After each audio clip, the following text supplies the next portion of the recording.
Right, here's the kitchen. This kitchen, I've just started taking everything apart. Like, this is a temporary kitchen I've had to set up, and I'm just taking it apart. And I'm gonna clear the space out and then plan the new kitchen. I'm gonna build something much more substantial out of tiles that I've got here. Use bricks over there. There's like little white tiles. Surfaces as well, so these will be on the kitchen surface. And there's the skirting. I've laid a few bricks out to map where I'll put walls. Assuming this is the final layout, I'll be laying tiles on top of them. These big slabs here, these big orange tiles. Okay, so I've changed the layout, the configuration of the kitchen.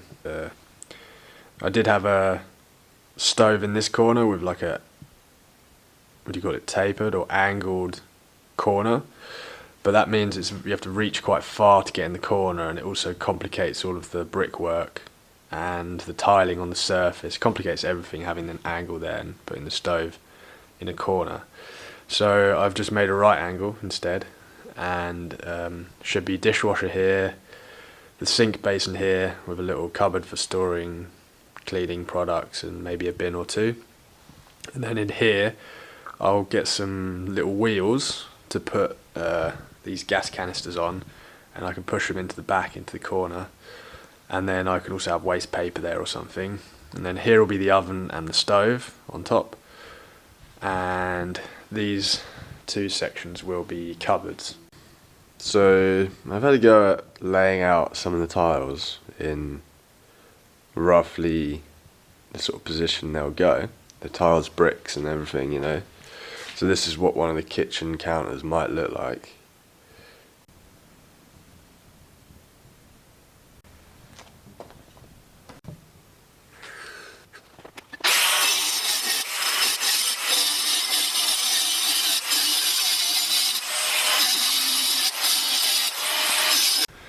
So it seems like the angle grinder blade is completely blunt now.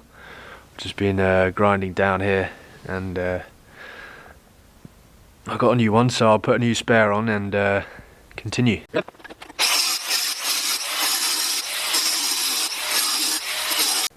36 bricks cut down to size, plus these end bits which I'll be using too. Let's see what else is on the list here. Oh, 34 I needed, I've done 36. Okay, I need 12 bricks with 14 taken off, and then I need 7 half bricks. Alright.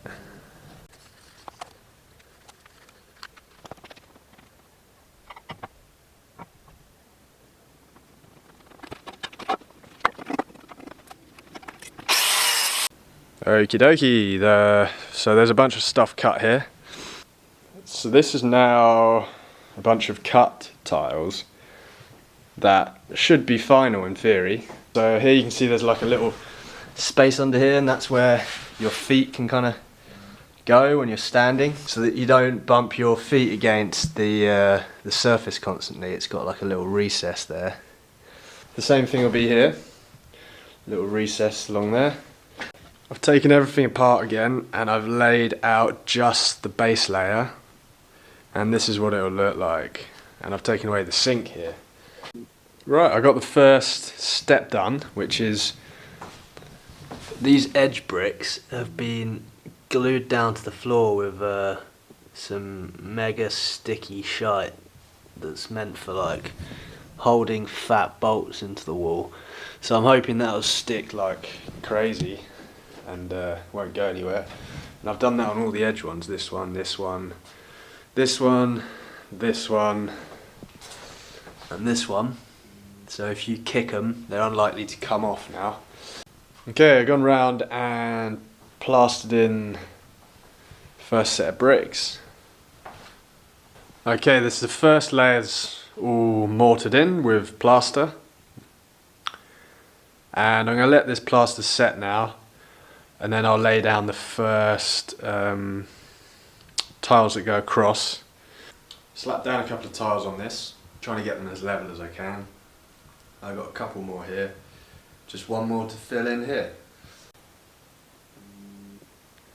Alright, next step, I've got some of the cross walls in, and I've built this section up as well.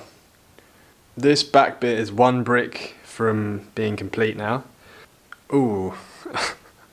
It's the end of a long day and I can't really speak. But this is as far as I got. I've given these inner walls a little coat of plaster. Gonna let that set, and while I do that, I'm leveling off the tops here. So I've marked, this is the mark where the surface will start here, and that's where it'll end, and then I'll tile on top.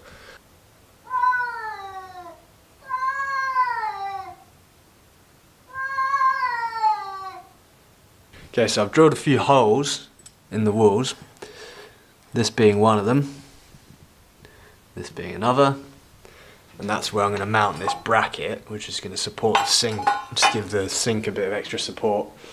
I've also drilled a hole in here, here, here, and here. So this whole surface will be pegged into the wall, and that will give it a bit of extra, well, first it will take a bit of load off the floor, a little bit, and it will also just keep it against the wall. It's not going to move away from the wall. Right, these things are fully like slapped in there. I had a load of excess stuff, so I just splodged it all over the threaded rod here, but it's obviously also going right into the wall. So it's the same thing for all of them. They're just like, they're not going anywhere. They're solidly in there. So there's the bracket on. Leveled these off. Just packed them up with some old leftover bricks and plaster. Right, and there's the surface in. It looks a lot more level, which is great. And you can see this back line along the wall. You can see a little pencil line. And that is much more flush now with the tiles, so that's good. Right, this section is tiled. Now, I'm going to put the next layer, the next shelf on top. So yeah, this first section's done now with the next shelf on top. And I accidentally cracked this tile, so I had to take it out. I'm going to have to replace it. Whee, there it is. Yeah, we got the walls mortared in. Very quick update here. I've got tiles cut and loosely laid in all of the places where these white tiles are going to go. Okay, look at this. Everything's tiled.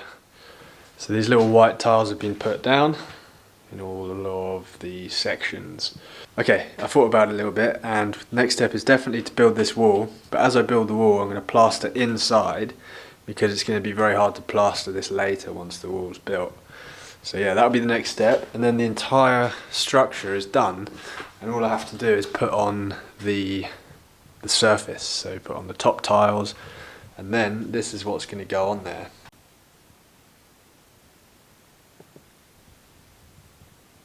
It's looking nice. Now this is seriously exciting. It looks so good. It's not even nearly finished.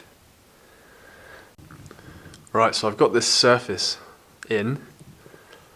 Well, not surface, the top tiles, and these are just loosely placed in for now. You can see it's cut out here. So I was chatting with my dad yesterday, and he had a good idea for this kickboard, which is to use the same tiles as are on the floor.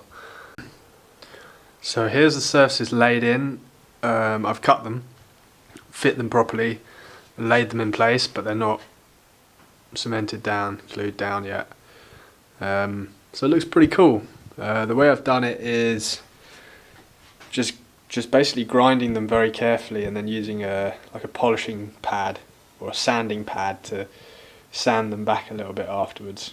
You can see the join is pretty good, but it's not spectacular, but it will do. I'm happy enough with it. And then wherever possible, I'm using this one's actually the original square edge, so wherever possible I'm using the straight edge, and then doing as few cuts as possible There's one I'm going to have to probably redo. It's a bit too ugly, that one, but the rest of them are pretty nice. These ones at the back, you barely see them, so I'm going to have to redo this one. And yeah, along this really long edge, I ended up doing something a bit different. I used the factory straight edge, and what that means is basically it's not flush here because it's a square tile, and if I wanted this edge to be cut at an angle, I'd have to cut it myself, so I have to use the straight edge of the tile. But then yeah, that means there's a gap here, but that's fine because it will be hidden with the skirting that's going to go around. But it also means this front edge comes out a little bit, but I don't really mind that. It's not too significant, and it'll probably go in a little bit because this corner I'm going to put into the wall a little bit. So this will be less than a centimetre coming out, and I'll just do a nice little detail here somehow. I've taken off all the tiles and I've scored the back with some little X's.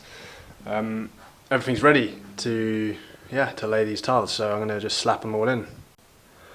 Okay, I've reached about the halfway point. Oh, and I've got these kick tiles in as well down the bottom. Just want to get these last ones in. These ones should be quite straightforward. That corner was a bit fiddly. Okay, so the surfaces are all in, along with the skirting. It's not quite as nice as I was hoping, sadly, but it's pretty good. I mean, there's quite a lot of cleaning up I need to do when it's set anyway, but it's just not as neat as I wanted. I wanted something really super neat, but it's decent, I'd say, but it's not like, it's nothing spectacular, I'd say, but it is a very cheap way to do it. It means you don't have to buy one whole surface. So yeah, a lot of these joins are not as nice as I was hoping they'd end out, and some of the gaps are a bit odd sort of sizes, so like bigger gaps in some places than others. So I've slept on it and feeling a bit more positive about the kitchen. I think I was just a bit burnt out yesterday. And also there's a few developments. So the grout has got a much lighter shade of grey when it's dried, and so it doesn't stand out nearly as much, so it doesn't highlight all the gaps nearly as badly. So I found this shelf in Skip, and I painted it and just fit it in the kitchen below this other one. What I'm doing right now though is sorting out some electrics. So this is where the stove is, the gas stove, and ages ago I put in a plug here thinking I'll have two here, nice kitchen surface, and then in the corner I'd have the stove, but I decided to change things up. So yeah, the stove is here now, which means there's a plug right above it, and that's not really useful. In fact, it's probably a bit of a hazard. So I'm going to nullify this and then put the cable that's going in here, I'm going to extend it all the way up to here and have a socket up here which I'll be able to plug the extractor fan into. And then, because there's only two now on the surface, I'm going to add another one here. So there's a triple socket here, and that should be enough for the kitchen surface, along with the one in that corner for the kettle. Right, I made some very messy channel there. I didn't want to use the angle grinder because it would fill my kitchen with dust, so I've just picked away at it, but obviously that makes quite a crevasse. Crevasse, is that a word? Crevasse. And yeah, this one's a bit neater, but I'm going to just plaster these in now. Right, I've beautifully plastered this and also plastered this in. So this is where the extractor's going, above where the stove is going, the gas stove. There's now a plug up there, and there's two bolts, two screws in the wall, which I'll attach the extractor onto. And then the tube's going to go out the top of the extractor, along under this beam, and I've just made a little notch out of this column where the tube is going to go through, so that it will be coming in at an angle and then out this hole. So I've got some parts, some electric parts from the Maestro. And yeah, this enables me to finish this plumbing here. Electrics. Okay, awesome. I got these plugs wired in, and this one. Yeah, now I'm just going to plaster these gaps up. Right, I've gone round with some plaster, and same here, but I'm going to have to give this another coat because it was quite thick. So, right, so I scaled up with a ladder, and you can see I put a grill on the outside now. So this hole is ready for an extractor tube. And yeah, here's the mounted campana, they call it, the extractor. And look at this, look how close that plug socket is to the extractor. You couldn't have got any closer, it's ridiculous. So I've built this wooden structure to hide the extractor tube, kind of slants up at an angle. Right, I got this thing sort of in place with the tube. Yeah, now it's time to screw this thing and this thing I've built in place. Right, the extractor's in. It looks pretty good. It's kind of rough though. I need to fill in these gaps with plaster, and I need to cover these screws with some filler and then paint the whole thing, and it'll look a lot neater. But I'm pretty happy with it actually. It looks really good. It's pretty minimal. The impact of the tube doesn't really intrude too much in the kitchen, which is nice. Just gone round and splodged some wood filler in all of the screw holes, so it'll be nice when I've painted it. Always, I also put this little notch in here, this little piece of wood, to fill this ugly gap I had, which is now looking good. And yeah, I put these little shelves in. Wow, this makes a huge difference. It looks so much better with these edges rendered. Gone round it with a sponge, a wet sponge, and it's looking even better. Really looking nice now. So I'm going to let this dry properly and then give it a final clean up. So I've mounted this cupboard and this spice rack on the wall because there's still no, still not connected to the gas, and I need to get an oven and a dishwasher. But apart from that, it's just sort of, you know, knickknacks. Oh, another thing that I forgot to mention is these lights. So I mounted these lampshades and a light on either pillar. So this looks really nice, I think. This is what I've done. Obviously I got these lovely cupboards up, and yeah, I got this oven, second-hand oven. It's pretty much brand new. It's cooking some chicken. Oh, steamed up. Okay. But the main thing is this stove is now connected to the gas. Look at that. They work like a charm. You got the turbo one in the middle. So yeah, I changed the nozzles from natural gas to butane, and then the electrician came over, and he does gas, electrics, plumbing, all sorts. So he came over and connected it. He's put like a metal copper tube that comes out through the wall here, and then it connects onto this, and then that's just on bottles of butane. Yeah, that's it. That's the kitchen, you know. I'm cooking up a storm, doing some wrap. But yeah, this is pretty much it, you know. Do a quick pan